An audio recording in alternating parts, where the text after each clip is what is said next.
by far the best thing that I do for lead generation is using a book.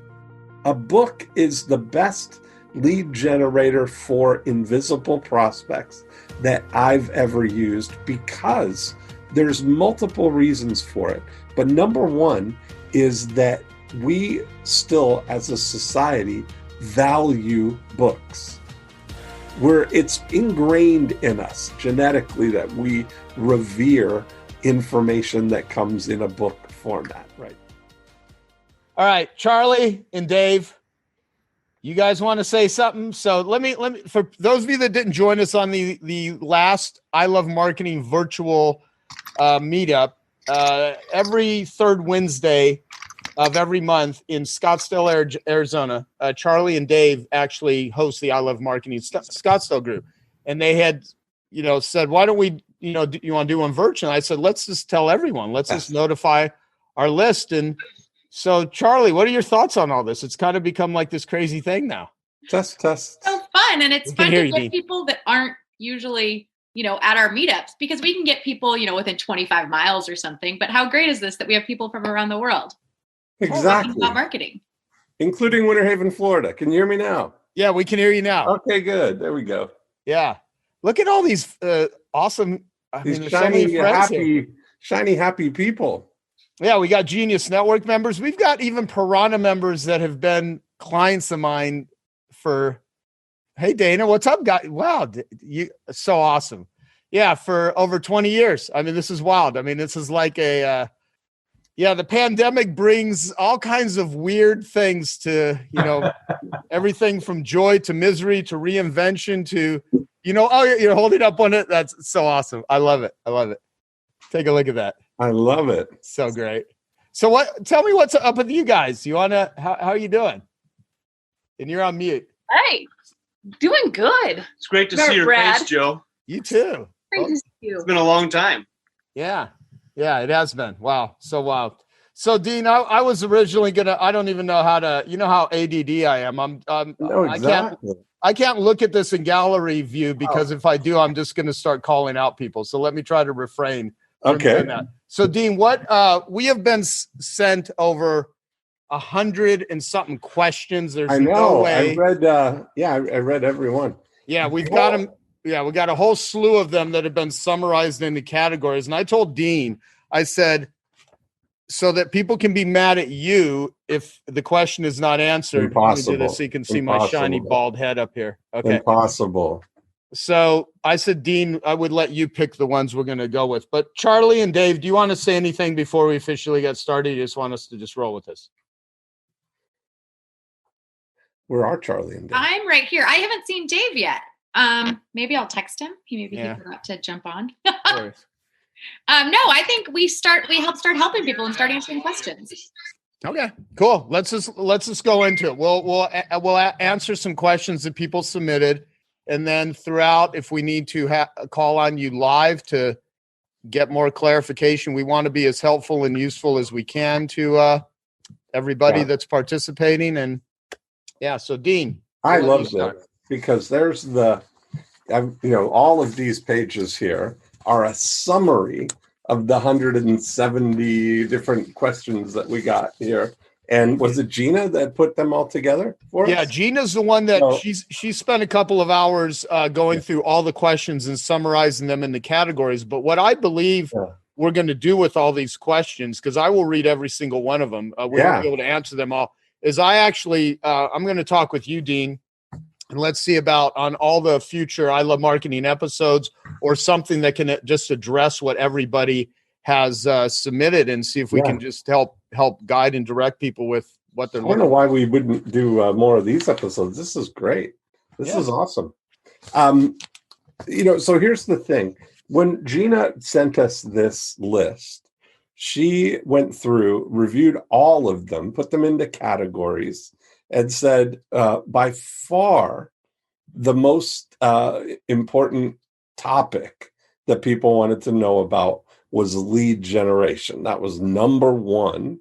The second most popular topic was profit activator number one, choosing your first target market. So she, kind of summarized these questions here, and I can understand why those are the most common ones, because of course those are the drivers of everything. And if you're going to grow your business, the thing that's going to fuel that growth is this constant way of generating new people for you to help. So whenever I do a live Breakthrough Blueprint event where we're talking about applying the 8 profit activators, the first thing that we do is you cannot work on your before unit until you're crystal clear on what your during unit does. What is the thing that you can do better than anybody else? What's the thing that your business is most suitable to delivering? And we always talk about it in terms of a result. And the best way to clarify for yourself what that is to ask yourself the clarifying question. And you've probably heard me say it before, but the clarifying question is, what would you do if you only got paid when your client gets a result? Now, that does, and I get people to just, if you can embrace that and think that thought, if you can think that thought silently to yourself without it being the way that you make your offer, you don't have to fully go out to the world with this yet. What I want you to do is just to think that thought, to think what is the reason that question is so clarifying, because it links your outcome with your ideal prospect's outcome. And if we're doing the thing that if you're saying, I'm only going to get paid when I get the result for somebody, it makes you feel like you are only going to do something that you know 100% that you're able to deliver for someone, right? That's what it does. That's why we say it that way for you. Now, the greatest way to segue from that thought, once you figure out what it is that you can deliver for people, then the next thing that you get to do is you get to select the single target audience that you can deliver that result for. And so the biggest misconception that people have, or the biggest thing that people make as a mistake going into the before unit, Profit Activator 1 especially, is that they put too much emphasis on positioning themselves to be selected versus proactively selecting your target audience. That's what select a single target audience is. I'm talking about you as the selector. If we're going to deliver a result that you are only going to get paid when they get the result, you get to select only the people that you know you're going to have the best outcome for, right? Now, it's kind of a thing where whenever you're delivering any kind of good or service in exchange for money, there's always an implication that you're going to deliver the result for people. So no matter what, even if you don't explicitly offer that you're only going to get paid when they get the result, the expectation is still there, and you're still obliged to deliver the result for them. But where we often get sidetracked is when we take on this role of the external blame shifting of, saying that you did your part and they have to do their part, right? Where it's easier for you to externally place the blame on someone not getting the result when you've already been paid your money for getting it. You've been paid for your service, so you're less invested in somebody getting the result. And I'm just saying that's just inherent in the way it is. If you really were only going to get paid for people getting a result, you'd pick better people to work with, the ones who are more suited to what it is that you do, you'd get better at delivering the results, and you would get more efficient. You'd be doing it more and more often, right? Because as soon as you remove that friction, as soon as you remove the uncertainty that people have about going into a new situation, whenever somebody is entering into a relationship with someone for a transactional relationship, there's the exchange. But if they give you the money first, now they're taking the chance on you, right? They're taking the chance that you're going to deliver. And you may go through and do that, but you may take money from people who you would know, if you were betting on getting the result, that it might not be the right person for you, right? And I guarantee you that you'll be able to charge more money for actually getting the result for the right people than you are in trying to convince people that you're able to get the result for them, you know? So I think that's a big distinction, Joe. People selecting their target audience instead of trying to leave your options open and cast as wide a net as possible so that you have a bigger pool of people that could select you. That's the first thing that we want to focus on. What do you think about that? Yeah, no, I think it's very accurate. I was having a meeting earlier with a couple of my team members on Zoom. Imagine that, a Zoom meeting, right? And I was talking about, like, today being Genius Network with all kinds of different people in different industries, and then the carpet cleaning and fire and restoration niche where I started out at. And I was, Eunice was on, and she said, it was so much easier when we only had one target audience to focus on. And what's counterintuitive about this is the more selective you are, the better selection you have. But that doesn't seem to make sense if you haven't experienced it, because it is more, it seems more appealing to be all things to all people versus having to, narrow your focus. And it's the bigger pie syndrome. It's the bigger pie syndrome. It's feeling like if I just go after a bigger pie, if I make the pie bigger of all the possible people that I could work with, I just need to get a smaller sliver of that bigger pie. It seems like it raises your odds, right? If there's more people that I can help, or more different types of people that I can help, that it feels like you're going to raise your odds, but the reality is, the more that you focus, the more that you narrow your focus to a single target audience, it's so much easier. Hey, look at this. You see Michael, he had us in the background there. That was good. Background, yeah. I think it's kind of funny how people just start taking over our Zoom. I guess I'll just themselves. It's confusing to me. This is great. Yeah, what's funny is we got Tarma. Hey, Tarna, I'm sorry I called you Tarma. Tarna on my team. Yeah. I'm tired. Bear with me, everyone. If you actually knew how little sleep that I got last night, you'd be like, what the hell are you doing a meeting right now? But I'm actually quite tired. I couldn't sleep. How many of you, by waving your hands, are having a hard time sleeping during all of this? It's...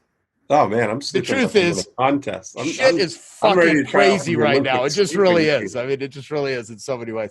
So Dean, going back to the select a target market, because there's so many different variations of this question, and me and you've been talking about this for 20 years. But so I want to, I want to obviously be aware of the fact that this is very hard for some people to do. Yeah. And there was a couple of questions. I'm trying to, let me see. There was one that had to do with what you are actually interested in. And it reminded me of Dan Sullivan's Who Do You Want to Be a Hero To? Yeah, that's such a great thing. Yeah. So if you had to think of of all the people in your lives that you could serve, who would you die for? What is so important to you?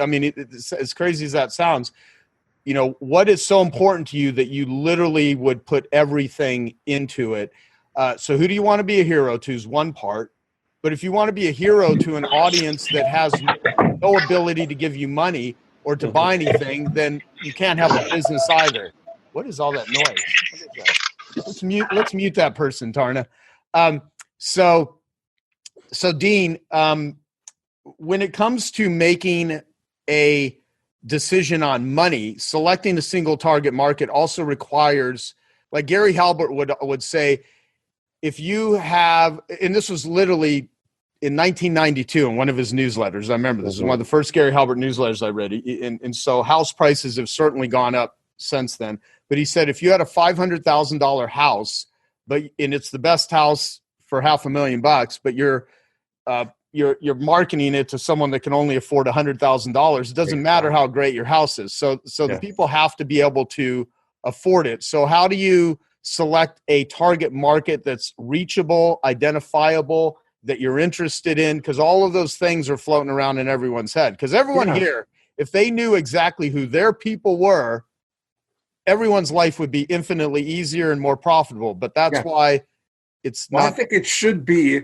the people that you can help with the biggest and most important solution that you can deliver for people.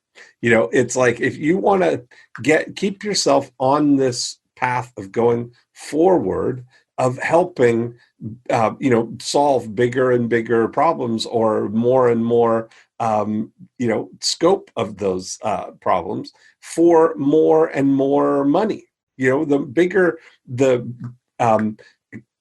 part of the result that you're actually able to deliver, there's a higher margin on being able to actually 100% deliver an outcome for someone. That's really the thing. A lot of times there's people are doing things that only get somebody part of the way there, and they're not helping them get all the way to the actual result. And there's such a desire on everybody's part to have the things that we want. We're all starving for who's to help us understand, so we don't have to learn the hows to do stuff. We want to be able to get results. We want to be able to have the certainty that when we're spending money, that there's going to be an outcome for it. And the favorite things that we love to do are to spend money after the result, and we'll pay the most amount of money for that. It's kind of it's a really interesting way to look at it. That I think I mentioned on a podcast that we did, Joe, this, I've recently learned about the model of the Koch brothers. Mm-hmm. So Charles is the one now. David recently died. But what was really amazing about what they did and his approach to business was very profound. He said that in his approach to business, and they've grown their, took over the family business. It was worth $23 million. It's now worth, that was in 1960s. It's now worth $105 billion.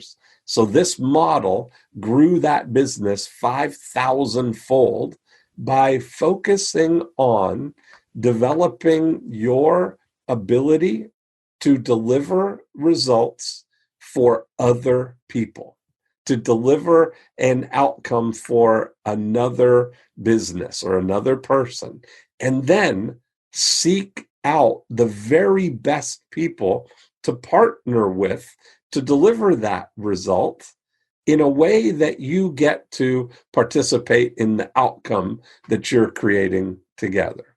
And so in the early days, they were doing oil gathering. They were a refiner. So they had to gather oil. And the way that people would do that in that industry is they would wait for an oil company to strike oil. And then they would all descend on the oil companies and say, hey, let us build the pipeline and let us buy your oil and take it to market. And they would all compete for the business. But what Charles did was they went to oil companies who were exploring for oil, hadn't struck oil yet, and said to them, hey, I know you're exploring for oil over here. Would it be an advantage to you if we went ahead and built a pipeline now so that when you do strike oil there, we can immediately get it to market? And that was a big advantage that they would have, because once you strike oil, they've got to cap the well, and then they've got to build all the infrastructure to get it out to the market. But if while this exploring is going on, Charles Koch and their company were able to build the pipeline, get everything ready without a guarantee that they're going to strike oil there, but do that at their expense so that when the result happens, they were there to now get them to market quickly. They were able to forge amazing partnerships like that and provide that service in a way that no competitors would, if they'd already preempt their competitors, because they'd already built the pipeline. And then when they did strike oil, everybody would descend and the companies would say, oh, no, we're good. And they would even say, well, we'll do it for less. And they would say, no, we're good. And they forged these relationships with the companies to, on a long term, deliver those results. So there's something to be said for really realizing what your assets are, what you have to contribute to a collaboration. And we're in a world right now where it's never been easier to collaborate on a huge scale with any number of businesses. I just find my eyes have been opened up in the last little while about this kind of stuff. I shared it in Phoenix at the Free Zone Strategic Coach Conference about this combination. I'm calling it the V.C.R formula, and the V.C.R formula stands for vision and capabilities and reach. And those three things as the make up the equation of the ultimate collaborations. So this is the most fascinating one that's happened just in the last week. I recently discovered on Grubhub a place called the Ice Cream Shop. Has anybody seen on Grubhub or Uber Eats the ice cream shop? And I live in Winter Haven, Florida, so I know that there's not a place called the Ice Cream Shop in Winter Haven. And so I knew that, because I'm hip to the whole ghost restaurant idea, that there's ghost restaurants that are showing up just on these delivery apps. And so it turns out this ice cream shop, what they're selling are pints of Ben & Jerry's and Breyer's ice cream delivered to your house, right? And I started researching it and looking into it and found out that this is a brainchild of some executive at Unilever that owns Ben & Jerry's and Breyer's ice cream. And he wanted to create a project that they called Ice Cream Now. And it all started from asking the question, a vision question, right? The V in your V.C.R, a vision question of how could we deliver ice cream to people at home, but without it melting, without all the setting up an infrastructure for it. And so what it turns out that they did is they started looking for all of these people that they could collaborate in local markets, service stations, and not grocery stores, but service stations, convenience stores, restaurants that have freezer capacity where they could store some ice cream as little outposts all over town.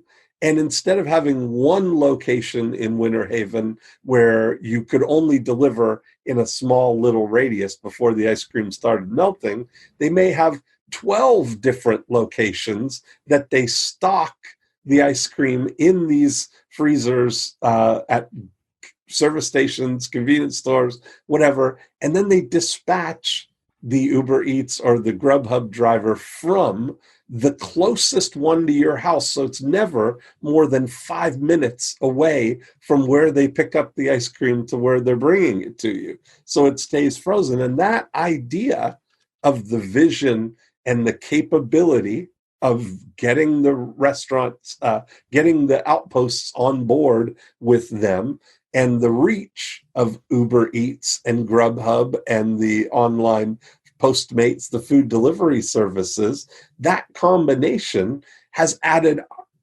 hundreds of millions of dollars to Unilever from that one vision of how can we do this. And it's so amazing, when you start to really think about how can you partner, collaborate with other people who have complementary, or other parts of the equation for you to deliver a result called ice cream within 5 minutes, Well, yeah, I mean, it is about creating a result, right? Yes. So that's a pretty. So I think that the essence of what people are asking about this selecting a single target market is the fear of I want people to pick me, right? And I think that the big distinction is what we're talking about in Profit Activator 1 is you selecting who you want to attract. I see Kenny McCarthy right here. I'm looking at one of those things. How are you, Kenny? Kenny McCarthy lives in Gloucester, Massachusetts, on Cape Ann, up north of Boston. And Kenny has chosen a target audience of oceanfront home owners for who he wanted to attract. We had this whole conversation about who would you like to attract? What's the most expensive things? And it's oceanfront homes. So we started years ago. Welcome. Good. We'll talk to Kenny. Why not get the story from Kenny? Here we go. Kenny, how long has it been since we wrote on the back of the napkin the oceanfront plan? The first one was probably, I'm reaching up to my bulletin board here because I have one of them laminated, but a laminated napkin. A laminated napkin from Starbucks. Okay. I love it. I love it. Look at this. I have a couple of them. I have a bag too that we did it on the back of because Dean has always said to me when we sat and had coffee, so Kenny, what do you want? And I'd say, I want to make more money. And he'd say, no. What do you really want? What? And it would finally come down to me saying, I want to make more money and help more people in less time. And that's so he would say, okay, so let's look at what's working and just double it. Yes. So that's always an easy way. That was the easy way. Yeah. And it started out with the creating a list, finding that target, finding the waterfront people that I wanted to market and work with. I wanted to meet these people, pick them. So I had to drive around. This was, it might be 15 years ago now. So it's a long time. It's 12 or 14 anyways. Yeah. And I drove around and took hours and addresses and wrote down addresses, and some of it I pulled off of maps and just started marketing to them. And we've done rather well, Dean. Thank you. There's the thing, right? That this is the greatest thing when you select a target market that has got legs. Like oceanfront homes are always going to be the premium thing on Cape Ann. Doesn't get any better than the oceanfront homes. Right? They're not going anywhere. No. The oceanfront homes that are on there, and there's only 1,000 of them. Right. It's a definite commodity. Yeah, it's 1,000 oceanfront homes on Cape Ann, And having that list and then sticking to a consistent plan of, we follow exactly the profit activators of the before unit here. Select your target market, oceanfront homeowners. We mail them a postcard offering them the May 2020 report on Cape and oceanfront house prices, to which people respond for the report. And then every month, Kenny mails them the Get Top Dollar newsletter and the report on all the activity of the oceanfront homes on Cape Ann. And he gets people, it sometimes takes years for people to call. And this is a great patience thing, because one of my favorite stories is the gentleman, Chester, I believe was his name. Chester Lawson chased you down. Yeah. So I had been mailing to Chester Lawson for 3, 4, 5 years every month, sending him a postcard. Sent him a postcard once, and then he responded and kept sending him the report. And I thought I would try and fix the system that Dean had coached me on. And so I decided to purge people that I hadn't heard from. Why bother? It's, they're never going to call me. So I purged several people, and Chester was one of them, although Chester hadn't really raised his hand yet. I got a voicemail, and I forwarded the voicemail to Dean, and Chester lives in Fort Lauderdale. I don't remember, Florida, anyways. And I hear, Kenny, this is Chet Lawson. You've been sending me those postcards forever. I haven't heard from you. I had to call somebody from Remax and somebody from 2 or 3 other. No, I'm with Sotheby's. Okay. And it's time to sell that goddamn beach house, Kenny, up there in Gloucester. Give me a call. It's Chester Lawson. So that was 6 years maybe after he got the first postcard. Isn't that amazing? I know. Yeah. I loved that. And I talked to him last week. I called him last week just to say hi. So they had 2 beach houses, didn't they? Next door to each other, yeah. That's perfect. By the way, Kenny, what's the deal with the ceiling fan above your head that doesn't have any fans or whatever attached to it? You're the second person. I did a virtual listing appointment the other day with a guy from Texas, and he said, by the way, we put blades on our fans. Yeah. Okay, I want you to take a look at that piece of equipment over there. Can you see that? Yeah. Can you see the Bowflex elliptical? Yeah. Well, when I'm on that elliptical, I get an extra workout if the fan blades are turning because I'm going like this. I took the blades off. Oh, that's early so on. funny. Yeah. This is my home office / gym, Joe. Awesome. I love it. By the way, I had to ask that because people are putting it in the comments, and I'm like, what am I going to do here, right? Yeah, that's awesome. Yeah. By the way, Luba, are you just feeding Dean like cue cards, or what are you doing there? What's going on? That's right.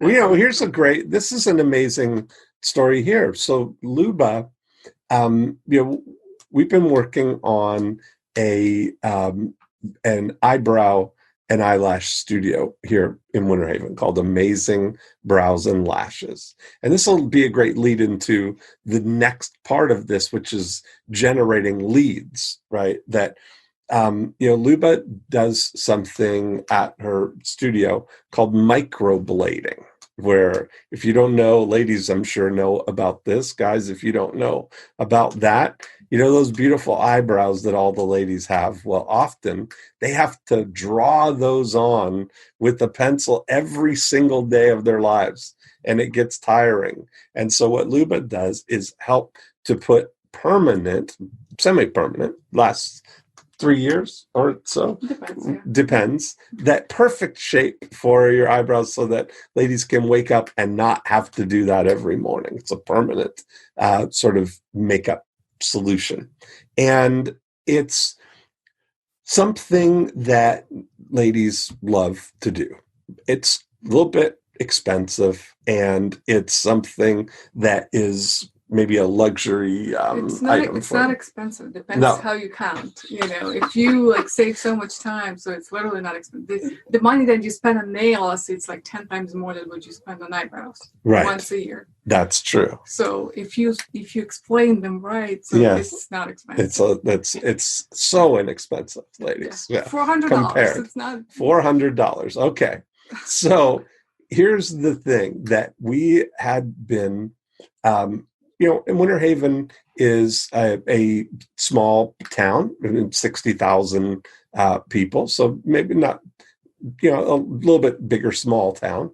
And we're running Facebook ads offering a $100 gift card for getting your eyebrows microbladed. And so running within a radius, just a 10-mile radius of Luba's studio, she's built this wonderful email list of ladies only between the ages of 25 and 65, right? Or 75. These all just women in this thing. So built up this list now of 2,500 people that every single week when Luba sends out a message to these people, somebody is booking something to come in and make an appointment. We did a back to when everything starts opening up now, we did an email that sent out that just had in the subject line eyebrows and said, hey, Joe, it looks like we're going to be able to open up again next week. Smiley face. Would you like to get your eyebrows done? ? And that's it. And sent that out. And was it 27? Literally a couple minutes. Within the rest of the evening, 27 people have booked to get their eyebrows done. All this pent up demand that people had been putting things off for all of this time. But that's the value of having the list and the distinction that we learned here. There's two things. Number one is when doing those Facebook ads, we were offering a gift card, not 20% off, which is a different thing. It's the same outcome, but it's a different psychology of it. When you start thinking about the idea of what most people are trying to do with their ads is they're trying to convince people to buy something now. And that's why when they run ads, they say 20% off only until May 30th to spur people into action now. So if people are not ready to do something right now, but they know that they would like to, they're not going to respond to the ad because there's no reason for them to. But you can put a gift card in your hope chest. You can gather a book bookmark your intention for getting your eyebrows done now without having to get them done right now. And this allows you to play the long game of turning invisible prospects, meaning all of the ladies in 10 miles of the studio, into visible prospects, meaning people who are leaning forward, raising their hand and saying, I'm interested in getting my eyebrows done. Maybe not right now, but I'm interested in that. And now she's got this list of 2,500 people, and it's like this ATM machine. Whenever you want to do something, you can send it out. Yeah. It's not a lot of stylists have lists. So, of course, I learned this from Genius. And the thing is, what was that part? A Genius. Yeah, okay, good. Yeah. This is the Genius Network, really. That's right. Yeah. So the thing is, I have people who've been with me for 3 years, and they only now starting getting to me and ask me to to book their appointment. So it's been like three years they've been like reading my emails and getting all the information. It's only now they're ready to do it. Mm-hmm.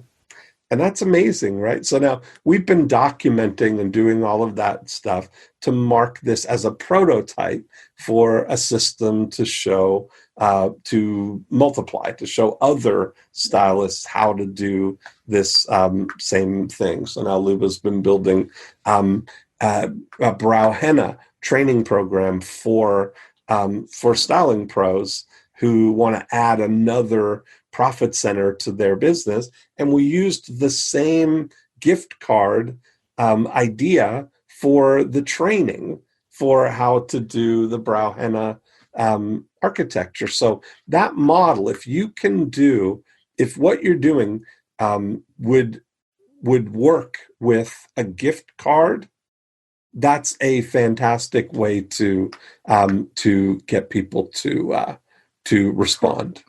Yeah. I like that.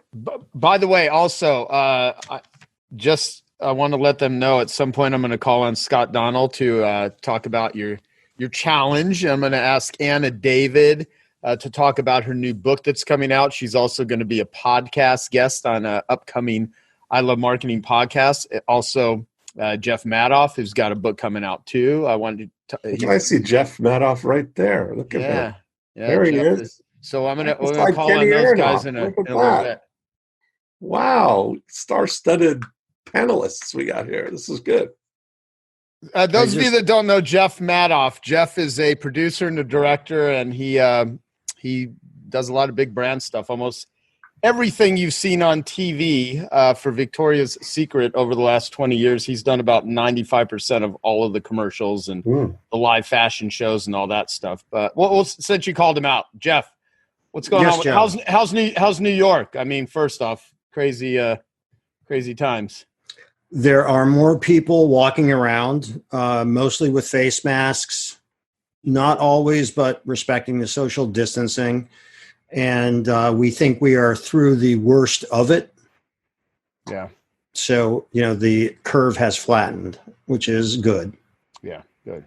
Well, good day. So you got a new book coming out. What's it about? Why'd you write a book? And what's your, what can you share with everyone tonight that would be life-changingly valuable to them? Well, the book is the perfect gift for everyone you've ever met or ever will meet. And it's called Creative Careers, Making a Living with Your Ideas. And it's based on a class that I teach at Parsons School for Design here in New York. So it's applicable to entrepreneurs, to people who have ideas that they would like to turn into a business, who are looking to pivot in their career.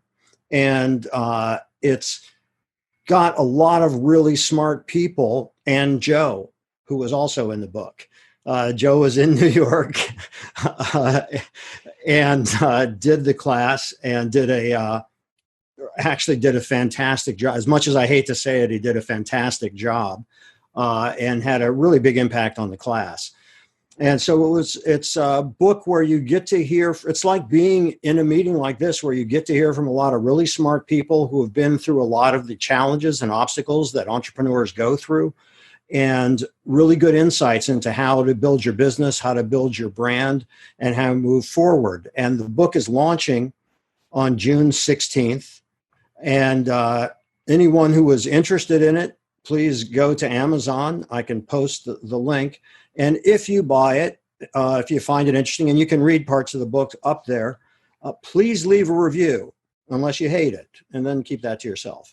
But if you do love it, please leave a review, because that can really help. But I believe it delivers a tremendous amount of value to the reader, and I've gotten some advanced reviews, which have been very gratifying. And I'll be doing a podcast with Joe and Dan Sullivan, which I'm very excited about, especially the Dan Sullivan part. It's great. Me and Jeff have known each other for like over 20 years now. And just the shit talking just never ends. So Jeff, post the book in there. And by the way, anyone that's on here that actually has a useful, valuable book, I mean, by all means, you can post in there. I mean, we're doing this. It's not like we're getting paid for this. We're doing this to hopefully just be helpful to everyone. So if people have useful things to share, by all means, do that. And Jeff and I did a really great interview that's on I Love Marketing video. We actually did it at his studio in New York. And I'll ask Gina or someone on my team if they could do a search on I Love Marketing and find what episode number that is and post it in the comments. That would be great. So thank you, sir. Well, thank you very much to Joe, and thank you, Dean. You're welcome. You know, let's ask Anna David. Let's ask Anna, because Anna is also, I think I have a copy back here. So Anna's written, I don't know, a ton of books, but she's a New York Times bestselling author. She's a brilliant writer.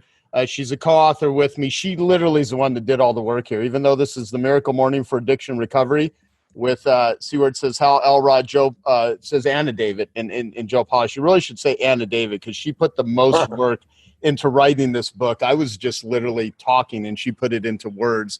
It's a great book. It really is an amazing book on addiction recovery, because that's, of course, my passion project. And Anna's first book was called Party Girl, which is New York Times bestseller. Anna, you have a really cool book coming out. We're going to have you as a guest on I Love Marketing probably in a couple of weeks. So tell people about it, because I think what the subject matter is really applicable to a lot of people right now, because there's a lot of messes going on in people's lives. So, Anna. Okay, thank you. The book is called Make Your Mess Your Memoir, and it's a new genre that I'm coining called a bizwar. So it's 10 chapters of memoir and 4 chapters of business. Basically, my messy life, how I went from just being a girl who did a lot of cocaine to being the first person the Today Show called when they had a story about addiction, because I wrote a book about it, that book, Party Girl. And so basically my philosophy about it was, I love reading memoirs, except I don't learn enough. I love reading business books, except I get bored because there's not enough story. So I said, what if there could be a combination of both? Let's try it. So yes, Make Your Mess Your Memoir. It's coming out July 1st. And Joe really is into it because I have a chapter about him.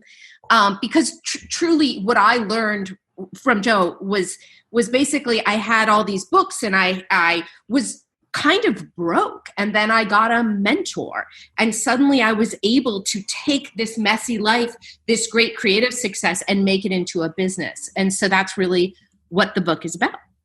Awesome. And you know what? Suggestions and recommendations on writing, because you actually teach people how to write. And a lot of people get stuck and hung up on that. And so much about what me and Dean do our best to try to help people with is write. And writing doesn't always necessarily need to be sitting down and writing or typing. You could literally talk, but there's ways to assemble your words into messages. So what recommendations do you have for people that have this difficulty, this obstacle with how to write? Well, I think it's important to know if you are a writer or if you want to write a book. And what your times, it probably is going to take a non-writer about 300 hours to write a book. So calculate, if you want a book and your time, what that would cost, what you're worth an hour, it's probably a better idea to pay somebody else to do it. And as Joe said, to talk it through. But if you in your heart really want to write, then sit down and do it. And the negative voices that tell you that you're no good that's just part of the deal. And as Dorothy Parker said, writing is rewriting. And as Brene Brown says, you just get a shitty first draft out there and then you go back and you fix it. All right. So let's see. I want to say something that's actually hopefully useful. So this is my book, Life Gives to the Giver. And you can get this book for free at joesfreebook.com. And when you go to joesfreebook.com, you can also thank you. There's a couple people holding it up. Appreciate it. Thanks, Dave. You can get the physical version mailed to you if you pay for shipping and handling. That will not put you into any sort of upsell funnel or anything. It's literally a free book. I was just putting it out for people right now, and it's a really great book. And it's a compilation of my 3-a-week emails that I write and we put out. And those emails are written with a guy named JR, where I talk and he will write some of them. Others I will write. And it's the same way that Dean puts out 3-a-week emails. A lot of what we do is we talk, and then we have them written and they're edited, but there are words. I mean, it's what I say. And Anna assembled my 3-a-week emails, put it into a book, and people love this. So the reason I'm bringing this up is everyone has riffs. They have things that you say, things you think about, stuff that you say when you're selling. And part of selling is canning and cloning yourself, so that what it is you say that people respond to, you want to put that in all kinds of different forms. And as my Genius Network member, Jason Fladlin, who's like the top webinar trainer in the world, he has this very simple line that I always repeat a lot, where he's like, if you've got something that you're offering or selling, you want to put information in front of it. And when I was, a dead broke carpet cleaner, the story that almost everyone that listens to I Love Marketing or anyone that's listening to my stuff, I always tell the story of the Consumer Awareness Guide, where the very first marketing, information piece that I had was a consumer's guide to carpet cleaning, where it would just teach people, 7 questions to ask a carpet cleaner before invite them into your home and all. Just, it was educational. And I would offer that as part of the lead generation. So instead of people calling me up and saying, how much do you charge? They would call and they would request that information before the internet. And that was my first piece of writing. And I actually paid a copywriter to write it for me. And that Consumer Awareness Guide was the very first thing I created when I was a dead broke carpet cleaner living off credit cards in 1992. And I knew I needed something to position me, but because I created that Consumer Awareness Guide, it literally built a multi-million-dollar business that, with everything I've taught to other people, based on that one seed that was planted, has literally generated a couple $1 billion, like with a B, in revenue for people that have used it. And so there's no telling, the snowball effect of finding, the right target audience and the right message and matching them with it. I never would have guessed that the power of a sales letter and the power of words, in writing. And that was also turned into consumer guides and then videos and everything like that. So, so Dean, a big part. So let me see, who else do I need to call on? Scott, since I mentioned it. Scott, so challenges. We've had Pedro Adao. Those of you that are on my list, you've probably seen me send out an email this week about challenges from Pedro, who's the guy that literally is the challenge guy. And so we've had discussions on our last 2 Genius Network meetings, and also on our 100K group, talking about challenges. And Scott, you're right in the middle of a challenge that I'd like to have people here that want to join and do that. And then Kenny, don't let me forget Kenny Arnoff. I'm going to actually do a shout out to him too, because this dude's awesome. So Scott, talk about your challenge and what's going on and what you're doing with kids. Yeah, well, this is awesome. Pedro has really been touching on a nerve here, I think, with a lot of people. So for our space, we're going to do challenges across all my companies, but the first one is going to be for a company that we just launched called myfirstsale.com. Think of like Etsy for kids. If you're under 17, you can launch your own store page, and we have training courses for you in the background. Pretty awesome. We've already got our first 10 kids. Dave Asprey's kid is in it. It's tons of fun. So we're going to do a Kid Biz Launch 5-day challenge, and we're going to follow Pedro to the T. And he really does lay it out from start to finish, how you create the Facebook page, how you do the marketing, how you do the Facebook ads, how you do the setup when the offer comes, what you charge. So it's taken, a good 10 hours of just sitting and researching and thinking. And then I've got a team of 4 helping us do it, but it's going to be great. I mean, we're thinking 8,000 to 10,000 kids at least in the first couple of days joining and opting into the challenge. And then an upsell at the end, right, to become members of the program. We think we might be able to get to the 7-figure club as well with Pedro. So we're really excited about it. He's helping out. And we've got you coming on for a day. Lee Richter's going to come on. Dave Asprey's going to come on because his daughter's doing the program. So that's our challenge. It's going to be a lot of fun. We think it's perfect right now for kids at home that aren't at school, and their parents want them to get an advantage right now and learn something that have an opportunity they didn't have when they were kids. And so, yeah, we're really excited for it. We're going to teach them how to create a product and sell it to a real customer in 5 days. Love it.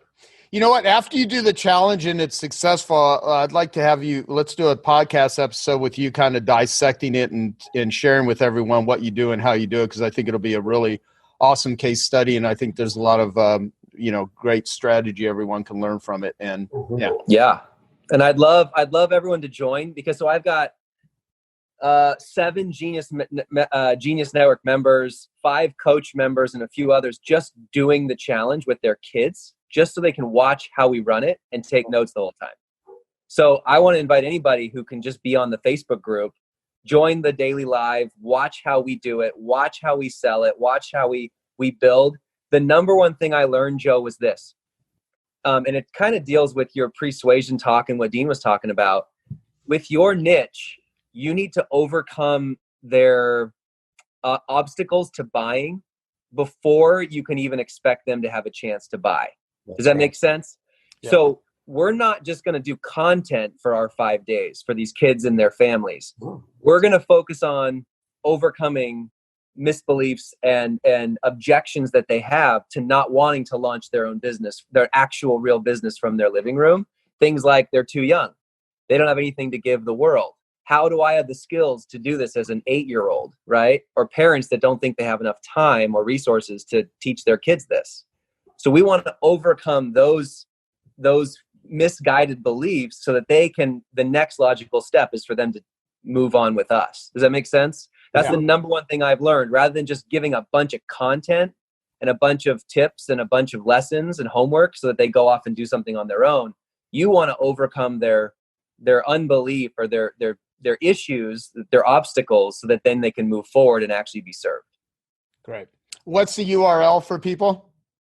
Well, right now they can go to myfirstsale.com and just put in their information if they want to join. We're going to send everyone an email when we launch it, but it's going to be kidbizlaunch.com is going to be that challenge.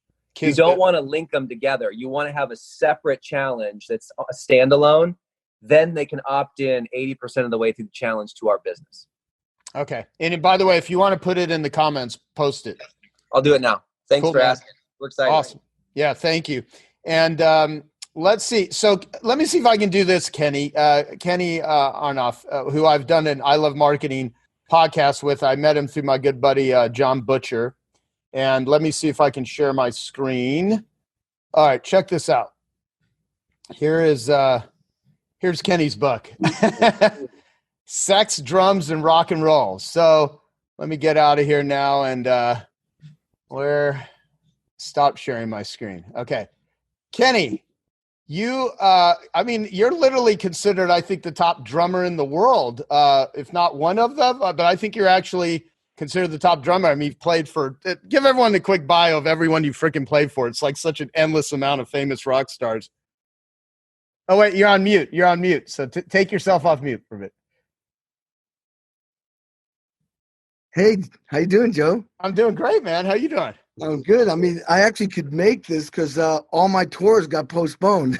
Wow. Oh, shit. I'm good, though. I'm good. You know, when people go, the woe is me, oh, God, how are you doing, Kenny? I'm like, if you're asking me how I'm doing, you don't know me because I'm always good. You know, the cup isn't half full. The cup isn't half empty. It's always full. And I always go to just hard work and accomplishing stuff, and that makes me feel good. So I'm doing great. I'm actually overwhelmed with a lot of work. Not as much money coming in right now, but I'm building all, this studio I'm in right now was, I saw the writing on the wall when people stopped buying CDs, and I was on 3 that sold 40 million. Now think about the record label making 85 cents on the dollar. That was a lot of money coming in for the labels to invest in other bands. When that went away, it was all about touring. Now the COVID-19 has knocked that off the table.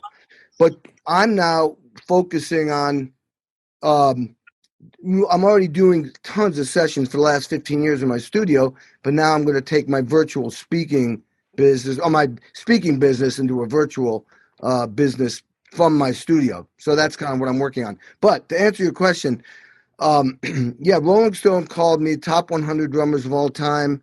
I'm on 300 million records sold, so, and it's just from hard work. I played with everybody. I mean, the thing that makes me a little bit different is that a lot of times you become a rock and roll or a drummer in a band, and that's great. And then you get somebody who becomes a session drummer, and that's a whole nother world. And I became big in both, but then it got crazier where you get labeled usually as, oh, he's a rock drummer, he's a country drummer. And I somehow managed to do everything from Johnny Cash, my first big gig was John Mellencamp, 17 years. But, the Elton Johns, the Bob Dylans, the Rod Stewarts, the Santanas. I played with Sting, Paul McCartney. But then I also did Johnny Cash, Willie Nelson, Chris Christopherson, Waylon Jennings, Little Richard, Jerry Lee Lewis recently. And then I broke into Tony Iommi from Sabbath, the Smashing Pumpkins tour in '98. Then all the girls, Avril Lavigne, Alanis Morissette, and Celine Dion, and Melissa Etheridge. And then B.B. King, Ray Charles I played with twice. So that's just all I can attribute it to is just having great connection, communication, collaborating skills, hard worker, always thinking about the team. It's not about me. It's about the song, the band, the artist, get the song on the radio, be number one. I didn't even know I had those skills, but when I look back and I thought, how the hell did I do this? That's, I'm a team player, hard worker. Yeah. You know what we did? I'll ask my team if you could post my the podcast we did with Kenny in the chat. It was really an episode on how to stay in great physical shape, because you are a guy that's on well, not now, but on the road nonstop. How do you exercise? How do you eat? What about all the freaking access to drugs and everything in that life? And how old are you now? I'm 67, but my metabolic age is 19. Hey there. How you doing? The thing is, that's a good thing you brought that up, because people ask me, like, when they say, how you dealing with this whole COVID thing, and I say, it starts with a foundation of, being healthy mentally, physically, emotionally, and spiritually. And then I have this 8 steps to a healthy life, which is probably what I shared with you. Yep. And these 8 steps that it's not like I'm perfect every day, but it's almost like the 10 Commandments. You look at them, oh yeah, that's right. I'm not supposed to do that. And I'm not supposed to do that. And I'm supposed to do that. And so I have these 8 steps that, I won't go into it now unless you want me to, but it's just things that are real obvious, but it's good to refer to them and check in every day with them. That's what I do. Here's what I would ask you this, and you can give the short version of this. Like, in the midst of people being locked down and having, their whole social circle limited, and just the stress and anxiety, and I've mentioned this on different interviews, I won't go into it here.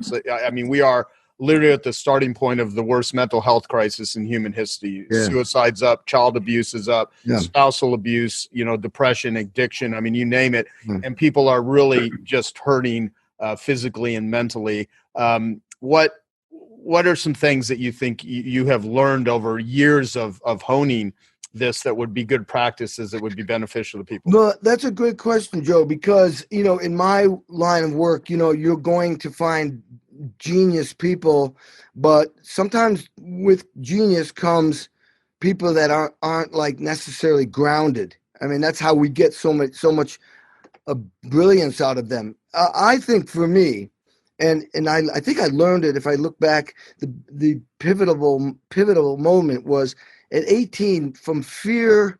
I was going to go to college. In my family, everybody had to go to college. It was the American way, back then. And so I was I decided to be a music major, but I wasn't really adept at classical music, and that was the only schools available. My point is, I was terrified and afraid that I was not at the level that all the other people were. And so what I went into to confront, like, it'd be like a Marine doesn't naturally want to run into bullets. A fireman doesn't naturally want to run into a burning building. A person who jumps out of an airplane with a parachute doesn't naturally just want to jump out of an airplane. But what you do is those people learned how to embrace those kinds of challenges.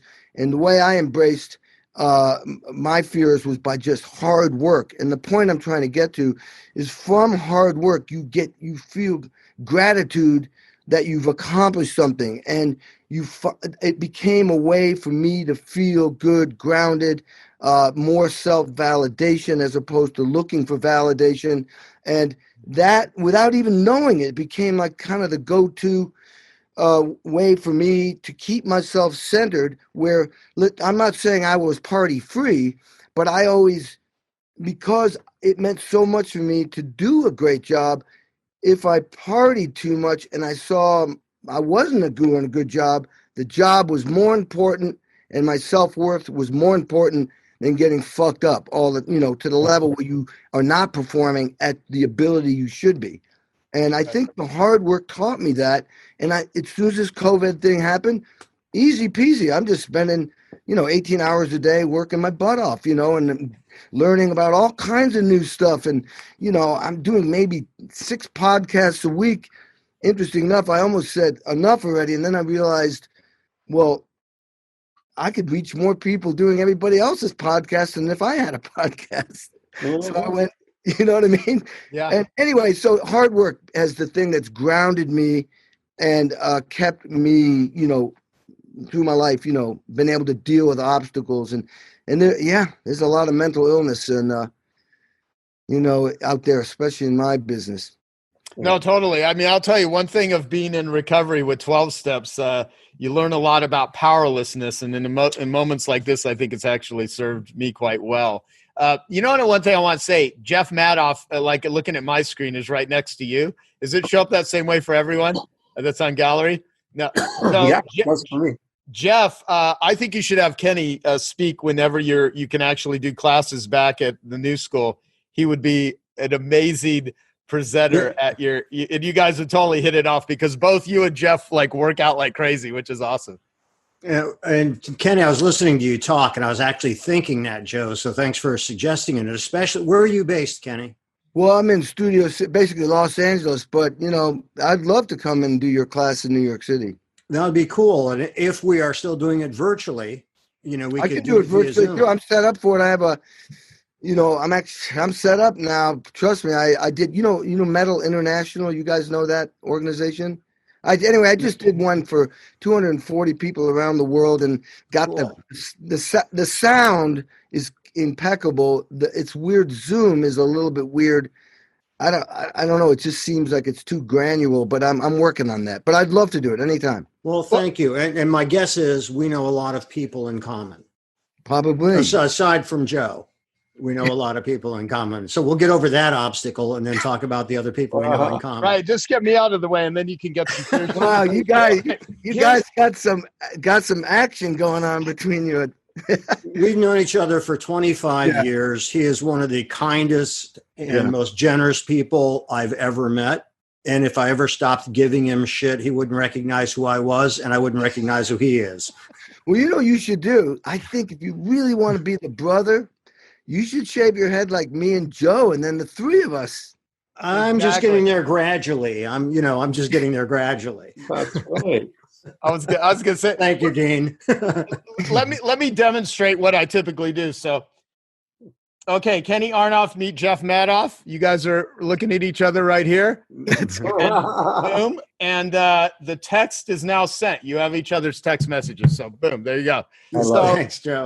I do that. I've done that 10,000 times, and that's how I know and connect so many people. Sometimes it's just as simple as just doing that, but you got to be selective in who you do it. You got to actually know the people well enough before you connect them. And a lot of times I think the funniest thing, Dean interviewed me on the Magic Rapport Formula. We did that episode one, the first year we started I Love Marketing, which was that's 10 years ago. Yeah. And once I started doing all these trips to Necker Island with Richard Branson, everyone and their brother, oh, I've got this important thing. Can you send this message to Richard Branson? And it was like, are you kidding me? Like, I don't even know who the hell you are. And you've oh yeah, let me just send a message to Richard. He's waiting for your message.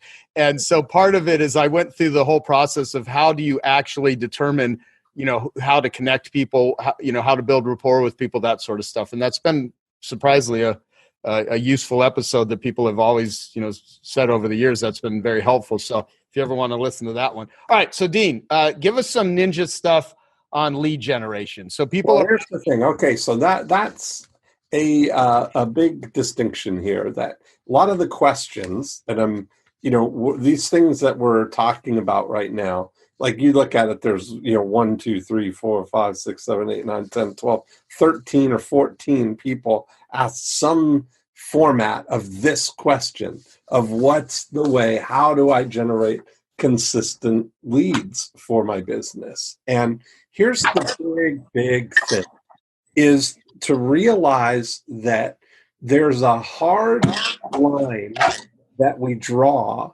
between Profit Activator 2 and Profit Activator 3. Profit Activator 2 is about using direct response to compel your prospects to raise their hand. That's all we're looking to do. We're looking to turn an invisible prospect into a visible prospect. Then in Profit Activator 3, we're educating and motivating people so that when it's time, when they're ready, that we're able in Profit Activator 4 to make them an offer. I think it was Scott that said, people have to be convinced of everything before they'll ever take advantage of an offer that you give to them. And you can't do that in an ad. That's the big frustration that I see people running into is how do you stop trying to convince people in your ad and just focus on turning the invisible prospects visible. So when you look at the microblade solution that I was talking about, using a gift card, when you are looking for someone who has an intention on doing something that you can't buy a list of them. And this is a key distinction. If you can understand whether your prospects are visible prospects or invisible prospects. So when we talked about Kenny McCarthy choosing oceanfront homes as a target audience, oceanfront homeowners are visible prospects. You can see them. There's 1,000 homes on Cape Ann that are on the ocean, and you can identify who those 1,000 people are. If your target audience is chiropractors, you can get a list of chiropractors in a specific area. They're visible prospects. What you can't get a list of is somebody who's interested in getting their eyebrows microbladed, or for a chiropractor, somebody who just twisted their back. You can't buy a list of people who are in back pain, so you have to create one, right? You have to say, I want the people in this area.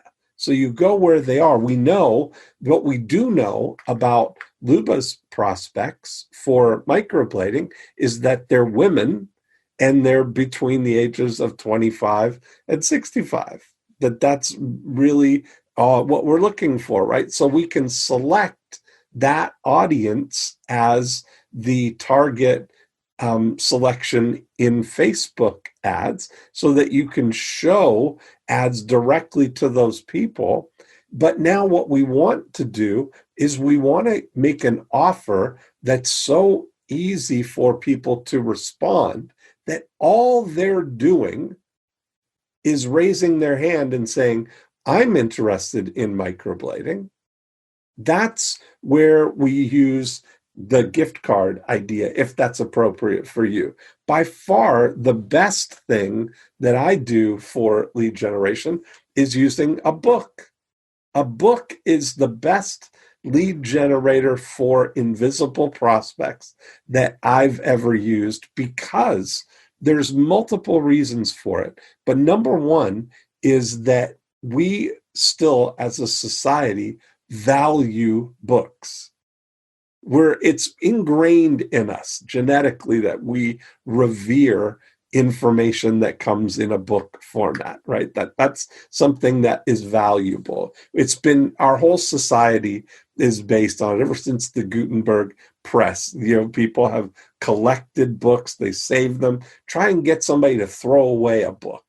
It's a sin to throw away a book. We keep these books in, hallowed halls that we go and gather in hushed tones just to be in their presence, right? And so we put a lot of emphasis on this, on the value of a book. Now, there's a book right there, How to Sell Your North Shore Home, that when you title your book something that would telegraph to you that somebody is interested in a particular topic.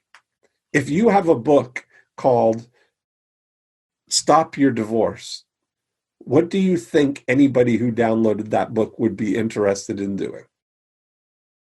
Stopping their divorce, right? Now, if they're raising their hand saying, oh, I'd like that book about that they would be somebody who would be a great prospect for your divorce counseling service if you have one in your During Unit, if that's what you do, to have people get a book, educate them and motivate them about your approach to doing it, demonstrate all the different people that you've helped save their marriage and stop their divorce, and then make them an offer to talk to you one-on-one to get help with their situation. And that's a magic formula. When you start looking at whatever, if you can pick a title for a book that telegraphs immediately that somebody is your ideal target audience, that's you've done the best thing you can do for your Profit Activator 2, for your lead generation, is you're building a list of people who have expressed an interest in whatever it is ultimately that you do, so that you can nurture a relationship with them over time. Now, in Profit Activator 3, the thing that you've got to realize is that not everybody is ready to do something right now. And it's okay if they're not, because over the long term, there's going to be a lot of them that are going to do something. If you've got the right, you've got a book title that indicates that they've got a desire for something, the odds of them doing that, something in that category over the next 2 years are very high, like 50% high. That anybody who inquires about anything, there's about a 50% chance that they're going to do that thing over the next 2 years. Now, whether they do it with you or not is up to you for nurturing the relationship with them and being there when it's now, which is one of the only 2 time frames there are. There's only now and not now. And it doesn't matter if it's not now. It doesn't matter whether not now is next week, next month, next year. All that matters is that when it is now, that you're there and they know what to do. This is where in Profit Activator 3, we establish a brand. And of course, I've developed a new acronym for brand, which is a buying reflex affecting now decisions. That's what a brand is. We want to establish in people's minds a buying reflex to choose you when it's time for them to make a decision.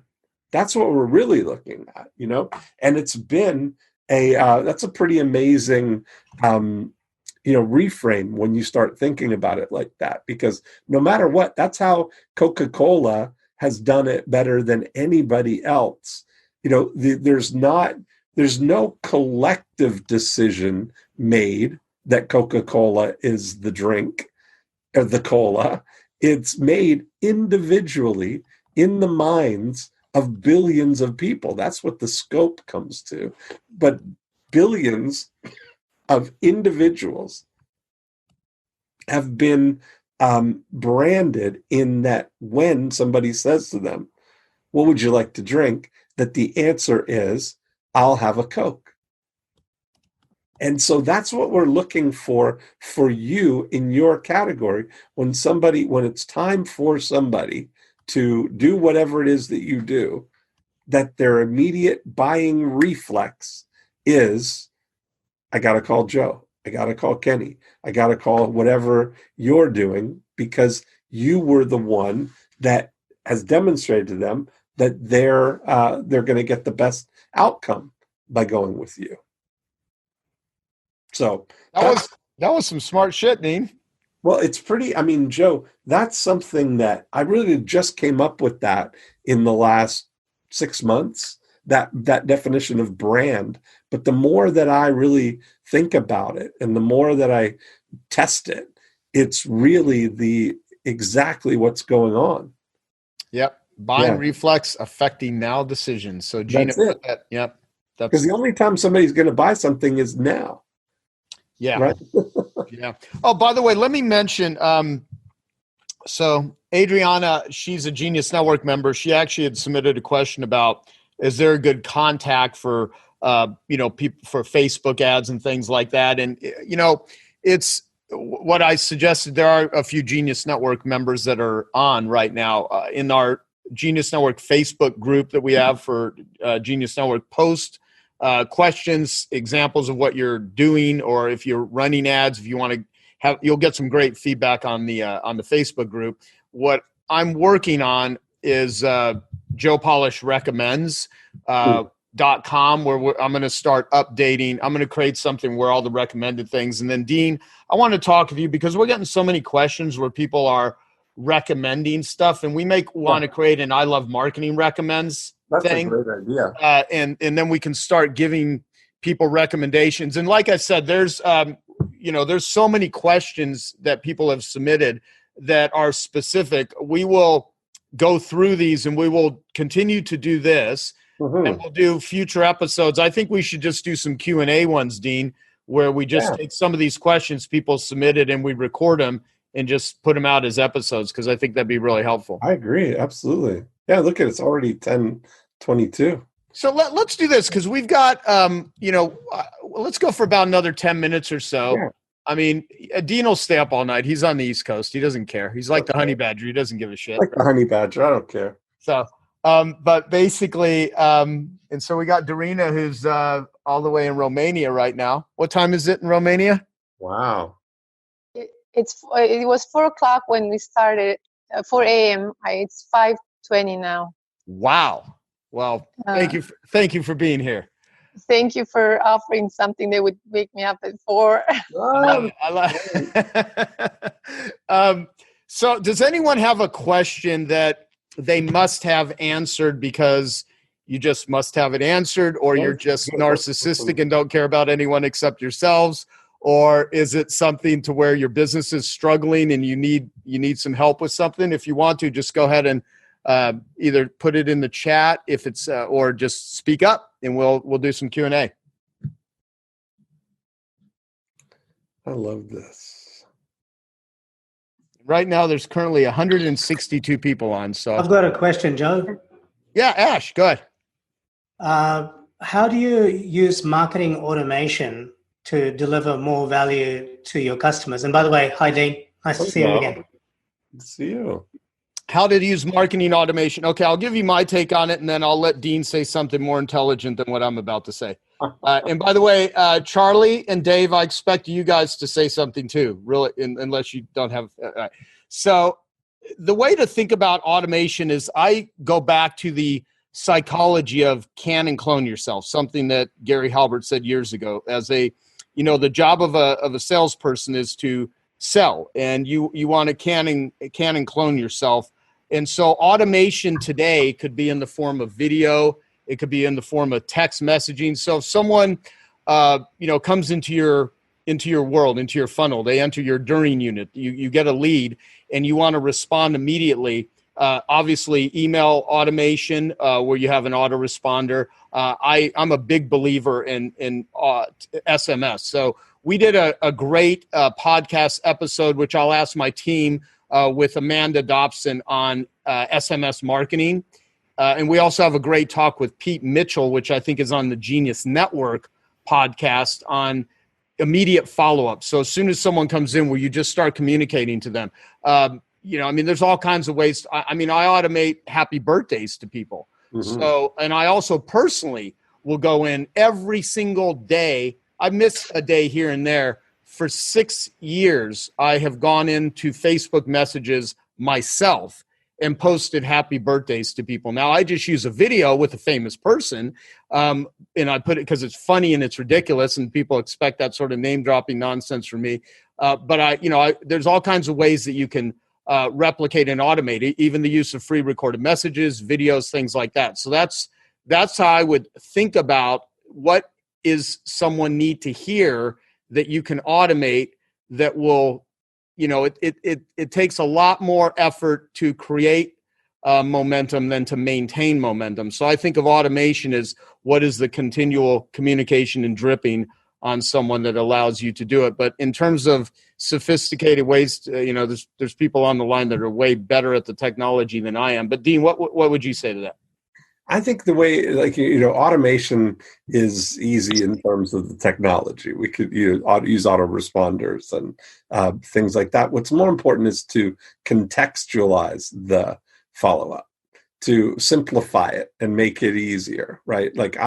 When you switch your mindset to, rather than trying to juggle timing, where you're trying to time the market, you're trying to, jump on somebody right away and see if they say 6 months that you're going to determine that you'll follow up with them in 3 months, and trying to juggle everybody's timeline, trying to guess when they're going to do it.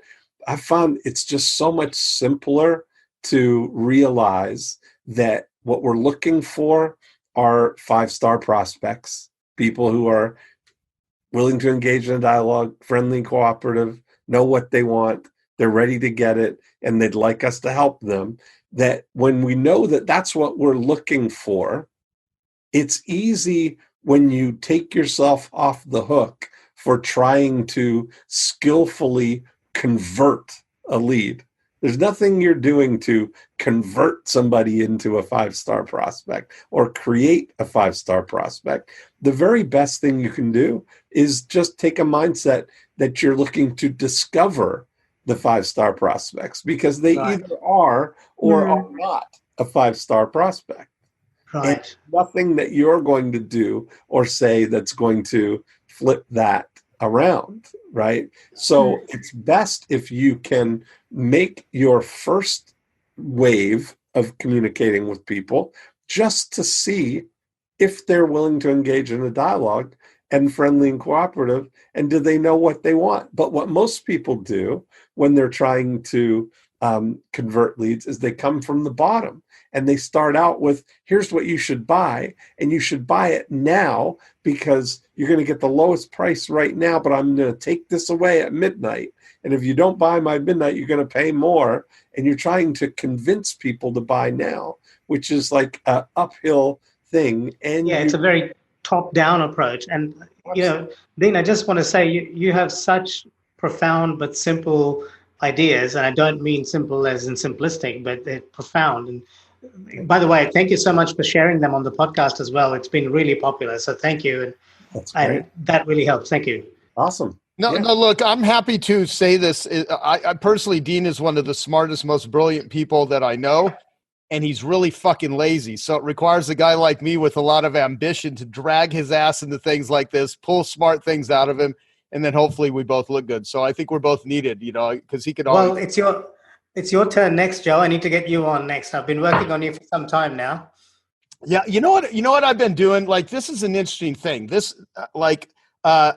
I wish I could be on every freaking pot. I get between, on a low end, 10 to 50 requests a week to be interviewed or be on podcasts and stuff. And I have a hard time saying no to stuff, which gets me into all the traps that, my life consists of. I talked about this at my annual event last year. Like, everything that I've had in my life, I've clawed my way into every opportunity, and I've had to claw my way out of every mess that I've gotten myself into by overcommitting myself and stuff.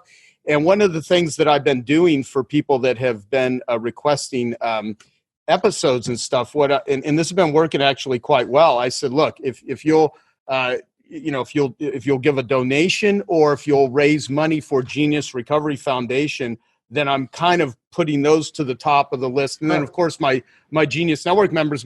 Is Mike Aguilera on here? Yes, he is. Where's he at? Mike, Right are you here. around?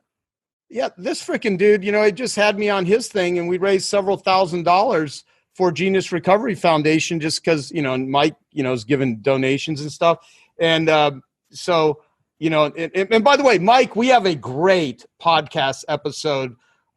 Gina, if you could post the I Love Marketing episode we did with Mike in the chat. Everyone's got to listen to it because he's the guy, I credit him all the time, where I asked him, what do you do when you have so many books, so many seminars, so many things that you could pay attention to? How do you manage it all? Because everyone here has more podcasts, more books, more courses than you physically have time by a factor of 1,000 to ever go through in a lifetime. And I asked Mike, how do you manage it all? And he says, well, I just ask myself what needs solved.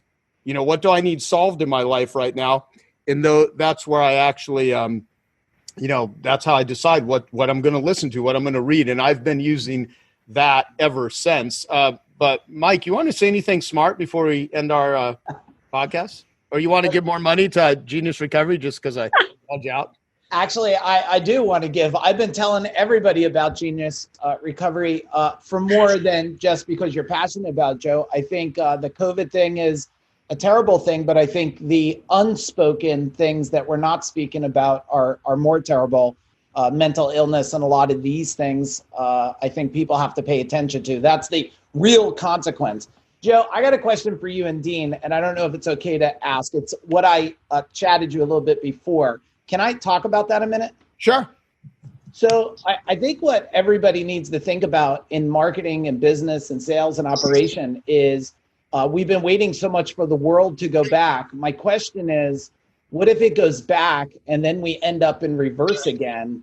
I'd be curious from all of you to type in the chat bar, how are you going to react to that? Because I've been sharing with people and they might think I'm crazy, but I'm calling it COVID 2.0. And I think it's like that thing, if you don't improve something, you should improve, shame on you or whatever. But like, I don't know, it's like going to be really shame on you as business owners and entrepreneurs on here. You really got to be prepared for a couple things. And one of them is, if we end up in September, we're going to end up in the octagon, everybody. I just feel it coming. And look, I sold a $32 million business a couple of years ago, and I own a really big business now. And you guys just got to be prepared for this. And that's why when you guys ask, like, who has a question, I'm like, there's always a question, even if Dean, the question is, what question should I be asking you to tonight? Right? Yeah. Never waste the time of really, really smart people. So my question for you two tonight is, if you were to guide anybody, if there was a COVID 2.0, what would be the first three things both of you would think about to be ready for it? Yeah, I mean, you know what? You actually got me thinking that I'm going to do an impact filter on that exact question. So an impact filter is a tool that Dan Sullivan created. And if you want to, me and Dean, I think we've done an episode on I Love Marketing about an impact filter. And I also did an episode on 10xtalk.com with Dan, and I filled out an impact filter with my team to kind of prepare us when this started on March 13th. And it was really helpful. And that episode has helped people prepare their companies for the start of this pandemic. And I'm going to do an impact filter just so I can really thoroughly think about it, to use, Keith Cunningham's example of thinking time, because I don't know the exact thing to do other than what I've been doing now is, and people have responded to it pretty well, is not being tone deaf, shifting how it's one thing to put content out there. It's another to have, like what Dean said earlier to Ash about context. Content is important, but context is more important. Communication is important, but comprehension is more important. And people have to be able to comprehend things. So, I mean, I am being very careful on how I spend money. There's these KPIs that Keith Cunningham has written out and sent to me that I've put and made publicly available on geniusnetworkinsights.com. It's what to do with your money, your team, your company in order to prepare for what's going on right now. So I'll ask Gina to post that in the comments. Everyone would be well served to read that.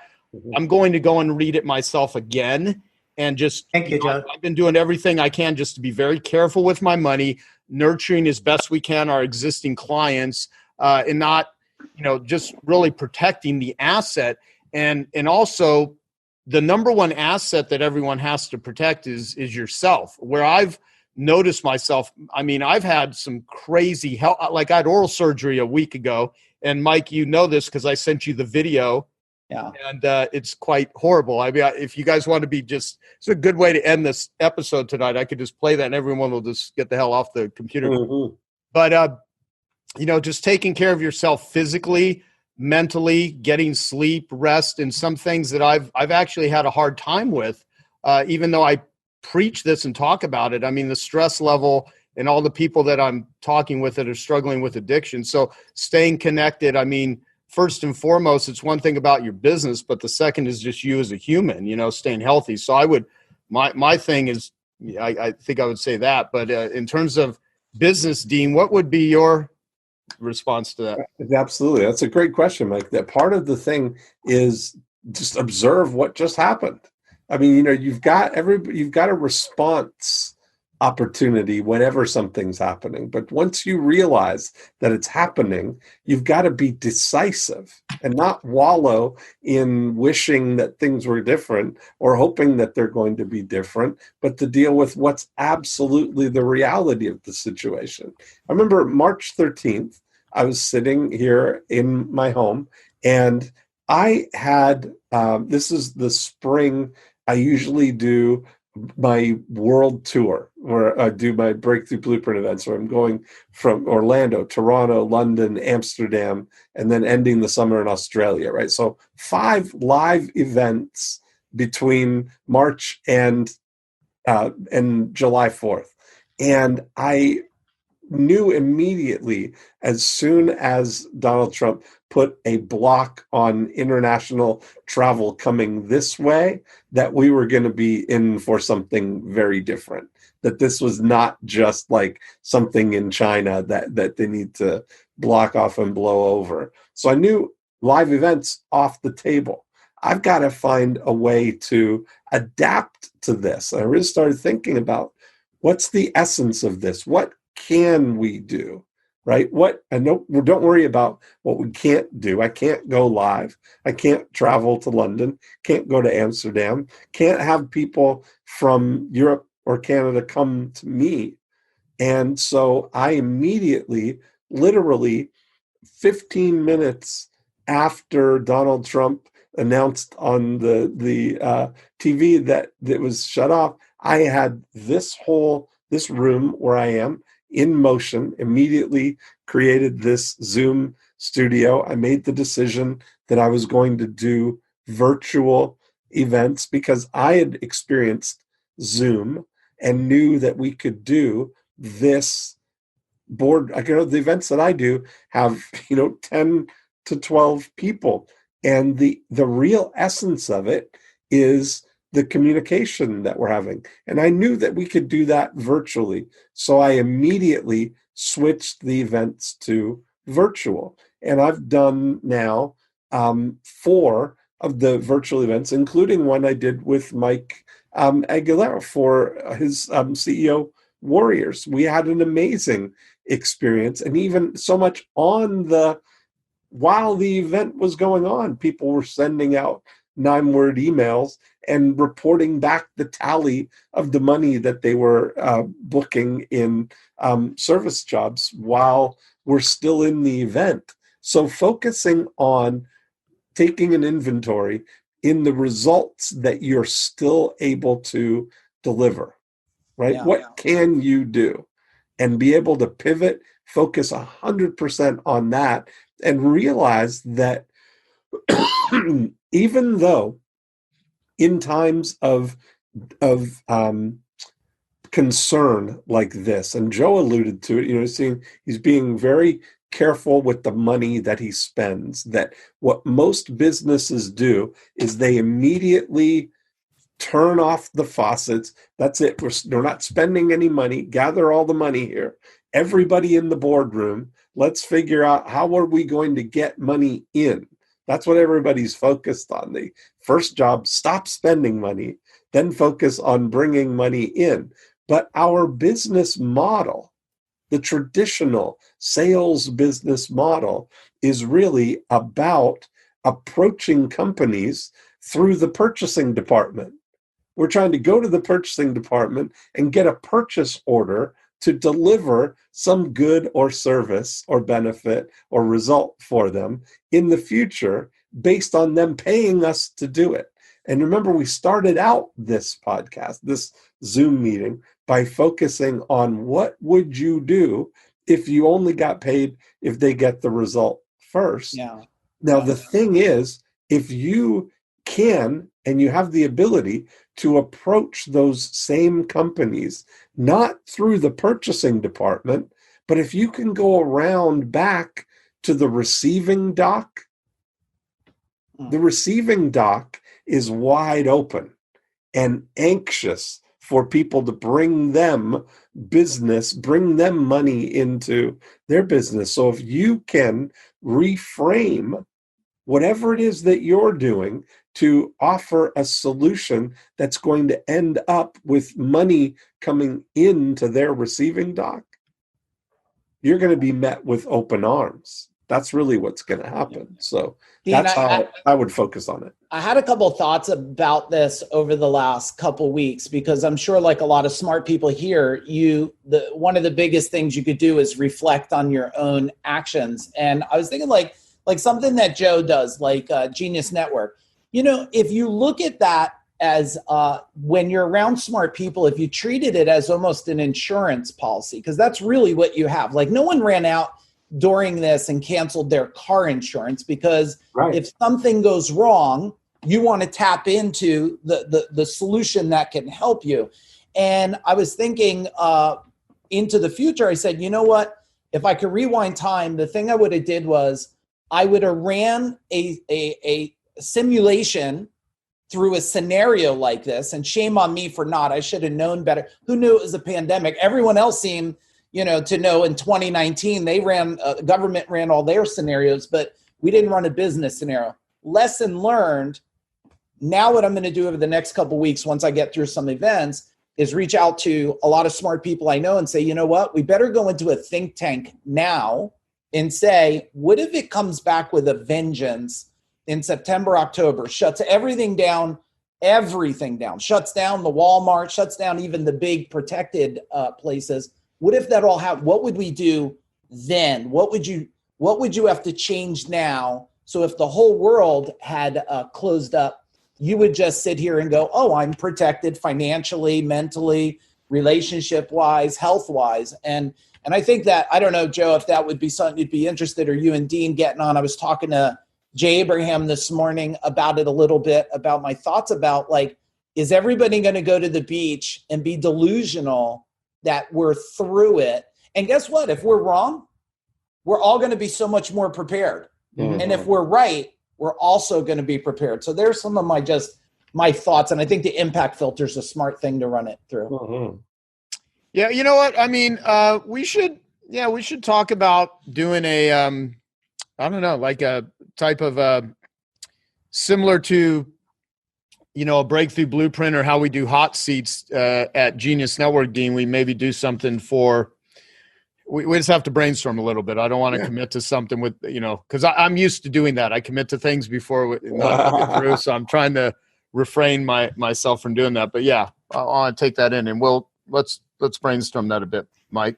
So to wrap up, is there any, we're a little past, so I want to try, I know some people are on the East, well, a lot of people are on the East Coast, and it's late, including Dean. So Charlie or Dave, you guys want to say anything?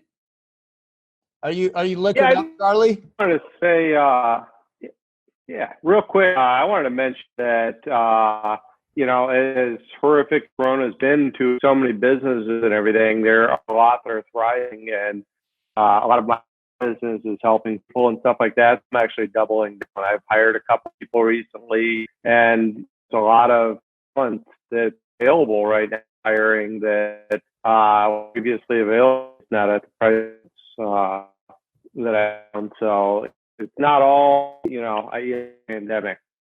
Yeah, you know what, Dave, you're like, your connection is, you sound like a, but I think what you're saying is that you've hired several people.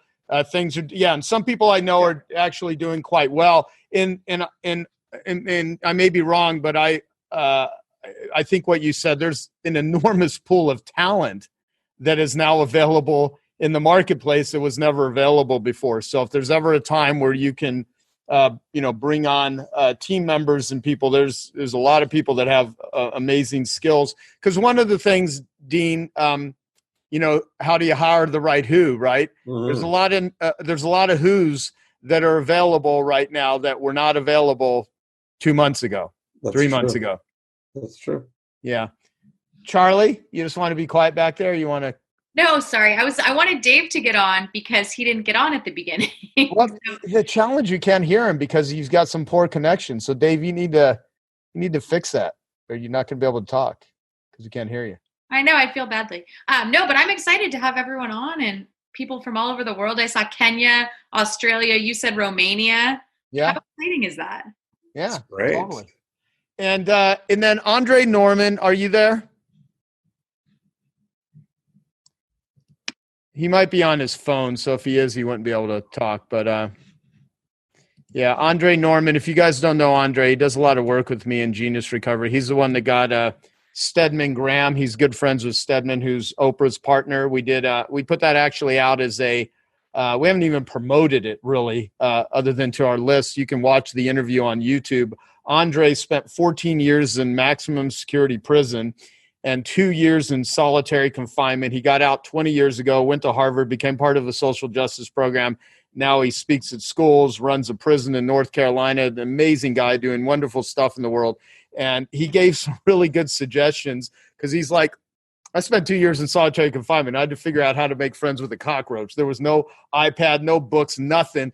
And it was very interesting hearing his perspective on how to deal with stress and isolation. And so I'll ask Gina. That'll be one of the last things we'll put in the chat. Put that interview I had with Stedman Graham and with Andre, who was in there, so that everyone could watch that because people really and by the way, it's on geniusnetworkinsights.com. If you have any friends or business owners that are struggling, we cover all kinds of stuff that I've just put up there for free.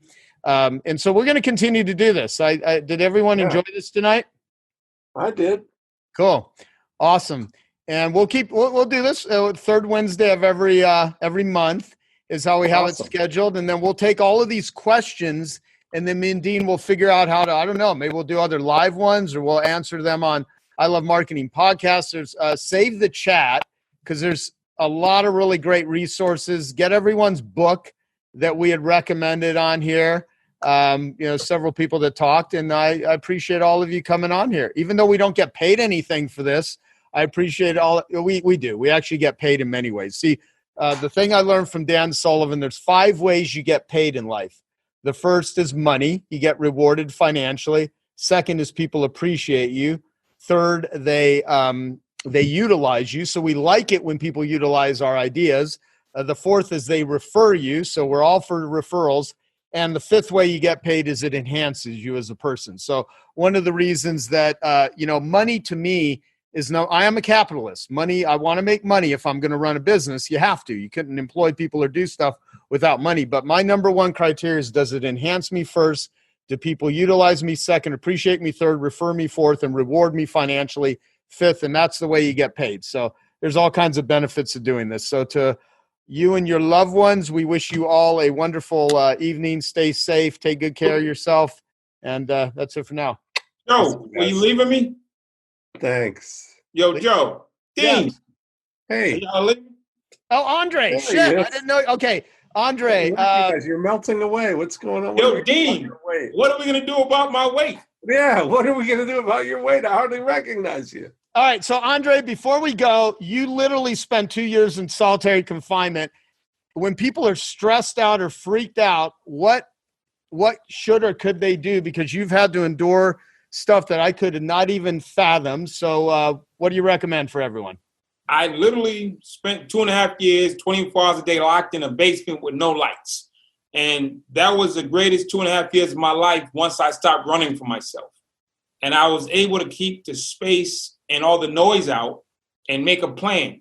I've always been, since I was born, go, go, go, go, go, whether it was trauma with the family, drama in the streets, drama in the courts. I never had a moment to actually sit still. You go all day. Dean goes all day. Everybody here goes all day. This is actually, for me, like the second time. But when I was in solitary confinement, it was the first time I had no worries, no concerns, no nothing. I sat still. I was able to make a plan on where I wanted to go and what I wanted to be. I went from maximum security prison in a basement to the White House, to Harvard, to London Business School, to Genius Network. So this all came from that solitude of being by myself, not running and finding distractions, and actually focusing on me and being true to myself. I was homeless. I was undereducated. I was a criminal. I can tell you, I got a chance to just tell myself the truth about everything. And the stuff I had was just stuff. I told myself the truth about everything, came clean to myself. Then I started building from who I was, not who I projected to be. So there's a lot of people who've made themselves successful, call themselves great, say they're the best, whatever they might even be. But I went back to the baseline of telling myself the truth, which I had never done, then sitting down and devising a plan, and then finding a way to go forward. Well, you know what? I'm trying to see if I got a copy of Andre's book. Talk about your book real quick. Oh, you got it right there. Here's my book. 2 years ago at the annual event, Cameron Herold and John Rulin had reached out to Tucker Max because they both know me. They know Tucker. We're at the annual event in Scottsdale, and Cameron went up to Tucker and said, "You got to tell his story." I try to hire like tons of people to tell my story. My life is complicated. I'm complicated, and it just wasn't happening. And Tucker said, "Okay, agree to do my story." And the scribe method, book in a box method is a beast. And I came to Tucker with like a 400-page manuscript that I wrote in prison. And he said, "Andre, how many books have you written?" I said, "None." He said, "Let me do this. Take that thing that you have that you don't know anything about and put it to the side and let me do what I do." And he wrote a book that is awesome. When I read it the first time, I cried. And it's my book. So fantastic. So fantastic. Tucker, John, and Cameron, I'm definitely pushed over the top. But it was, again, that's hanging out with you. I got a chance to hang out with Cam. I got a chance to meet Tucker. I definitely got to hang out with Dean last year in Amsterdam with Elko. I was looking at, what's exciting to me is I remember the meal where we came up with the subtitle for your book. You were the man. That's it. Listen. Oh, very excited. Oh, Dean, I got this right here. It says Breakthrough Blueprint with Dean Jackson and Elko, Amsterdam, July 4th through 6th, 2019. That's great. This is the book. It's literally sitting here on my desk. You see that? There you go. All the notes and everything you and Elko told me are right here in this book. I love it. I love it. And I don't know if you can see it. Oh, that's the best. I'm going to videotape this. This is an Instagram story. These are off my shelf. Uh-huh. Can't go. Got to keep this up there. Yes. Got my man Cameron. Got my whole boy Jim Dew. That's great. Got Dave. That's just right there. Yes. So when I'm in my solitary moment of being isolated and locked away, I pull out my Dean and Elko. I pull out the rest of the troops, and I get a plan. That's awesome. I get a plan. Well, you look fantastic. Get up and spin around for me. You're melting around. You're melting away. Hey, I'm down 50 pounds since the last time you saw me. 55. Wow. This is great. Wow. You know what? This has been a great meeting. So yeah, it has been. That was a great way to wrap this up. So awesome. Thanks, Andre. And again, to all of you, be well, be safe, and we'll be in touch and talk to you next time. Thank you. All right, guys. Bye. Take care. Bye-bye.